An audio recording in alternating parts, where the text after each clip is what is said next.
House owner கத்துறான். கத்துனா வாங்கு. எல்லாம் ஒரு ரெஸ்பான்சிபிலிட்டி இல்லாம பேசுற.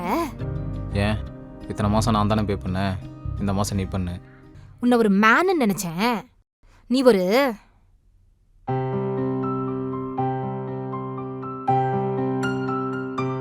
என்ன தெரியுது? பொண்டாட்டி ஒழுங்காக பார்த்துக்க தெரியாம, ஃபேமிலியை ஒழுங்காக ரன் பண்ண தெரியாத ஒரு நான் அப்படி சொல்லல, நீ தான் அப்படி பிஹேவ் பண்ற. ஓஹோ அப்படியா? நமக்கு கல்யாணம் ஆகி 1.5 வருஷம் ஆச்சு. இத்தனை நாளில் வீட்டுக்கு தேவையான உங்கள்கிட்ட என்னைக்காச்சும் நான் பணம் வாங்கியிருப்பேனா?